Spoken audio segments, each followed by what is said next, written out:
자, 다음은 지목에 대해서 살펴보도록 하겠습니다. 자, 지목은 토지의 주된 용도에 따라 토지의 종류를 구분해서 지적공부에 등록한 것으로 용도에 따라 28가지로 구분해서 등록한다. 자, 지목이라고 하는 것은 땅의 용도를 말하는 것이죠. 자, 그리고 이러한 용도는 법에 28가지가 있다. 그런 뜻이 되겠습니다. 그래서 지목이라고 하는 것은 우리가 땅을 사용하는 용도다라고 하는 것이고요. 이러한 지목을 설정하는 데는 몇 가지 원칙이 있습니다. 자, 이런 원칙들은 등록을 위한 원칙이라고 이해를 하시면 되겠는데요. 자, 1필 1지목 원칙이다. 우리가 하나의 필지가 되기 위해서는 지목이 동일해야 된다라고 공부를 하셨습니다. 따라서 1필지의 일부가 지목이 다른 경우에는 분할을 하여 별개의 필지로 구획하여야 한다. 즉 1필지는 1지목으로 구성되어 있다. 설사 지목이 다른 게 있다 하더라도 양입시켜서 주지목 추종이라고 하는 그런 원칙을 따라간다는 얘기죠. 그래서 그 다음이 바로 주지목 추종의 원칙이 되겠습니다. 주된 용도에 따른 지목으로 설정해야 한다라고 하는 원칙을 말하는 것이죠. 그래서 1필 1지목을 정하게 지키게 된다. 그런 뜻이 되는데, 자, 예를 들어서 아파트 단지 내 토지가 테니스 코트, 주차장 부지로 사용되고 있다 하더라도 주된 용도는 아파트 단지죠. 그러니까 뭐로 해야 된다? 대로 해야 된다. 자, 이것을 우리는 뭐라고 한다? 주지목 추종의 원칙이라고 한다라고 하는 것입니다. 그래서 지목 설정은 1필 1지목 원칙, 주지목 추정의 원칙, 이거와 이제 우리가 연관해서 기억해 두실 게 바로 뭐다? 양입지다. 양입지는 종된 토지로서 주된 토지를 따라가는 그런 토지가 되겠죠. 그 다음에 세 번째, 영속성의 원칙이라고 하는 게 나오는데요. 자, 영속성 원칙이라고 하는 것은 일시적이거나 임시적인 경우에는 다른 지목으로 구분하지 아니하는 원칙을 말한다라는 겁니다. 즉, 지목이 되려면 일정 기간 연속돼서 계속성을 띄어야 된다. 그런 뜻이 되겠죠. 자, 예를 들어서 건물 신축을 위해서 건물을 일시적으로 철거하였다든지 일시적으로 휴경한 농경지 등은 종전 지목으로 그대로 뭐한다? 존치한다 라고 하는 것입니다.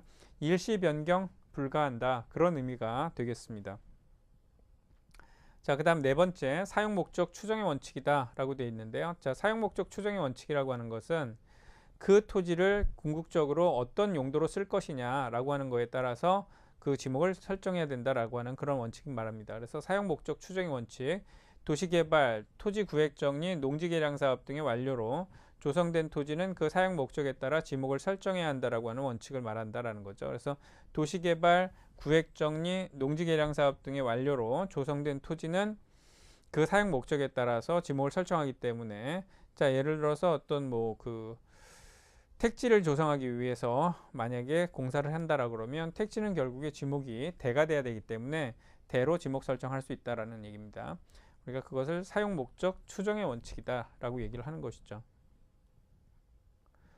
자, 다음은 지목의 유형에 대해서 한번 살펴보도록 하겠습니다. 자, 지목의 유형. 자, 우리나라는 28가지 법정 지목을 사용하고 있고요.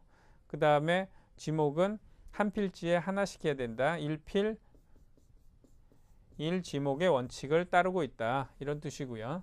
그 다음에 우리나라 지목은 땅의 용도에 따라서, 땅의 쓰임새에 따라서 지목을 설정한다 라고 하는 것이죠. 그래서 법정 지목, 단식 지목, 용도 지목, 이런 식의 이제 분류가 가능하다는 얘기고요. 자, 다음은 지목 표기 방법이 되겠습니다. 자, 지목 표기 방법, 우리 시험에 자주 나오는 그런 부분이 되겠는데요.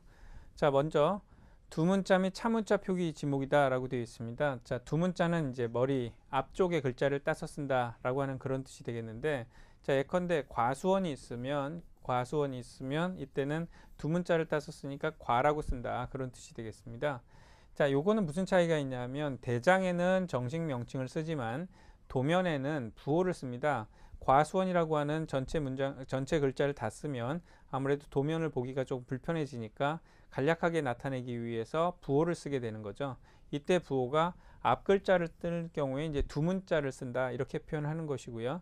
차문자를 표기한다라고 그러면 이제 첫 번째가 아니라 두 번째 글자를 따서 쓴다라고 하는 그런 의미가 되겠는데, 자, 28가지 지목 중에서 요 네 가지 지목에 해당할 때만 우리가 두 문자를 쓰지 않고 차문자를 씁니다. 자, 요거 원, 천, 차, 장, 이렇게 이제 기억을 해 두시게 되겠는데요. 자, 원천, 차장 네 가지 지목은 차문자를 표기합니다. 그래서 유원지, 하천, 주차장, 공장용지. 자, 이렇게 네 가지는 첫 번째 글자가 아닌 두 번째 글자를 따서 쓴다. 시험에 자주 출제가 되니까 중요하다라고 보실 수가 있고요. 그 다음에 이제 두 번째 조금 전에 방금 말씀드렸던 대장과 도면의 표기 방법인데요. 자, 대장에는 정식 명칭을 사용합니다. 정식 명칭. 자, 그런데 도면에는 부호를 쓴다라고 하는 거 잊지 마시고요.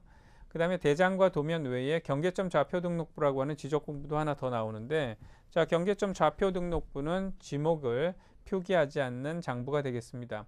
그래서 지목 표기는 대장과 도면에는 등록되고요. 경계점 좌표 등록부에는 등록되지 않습니다.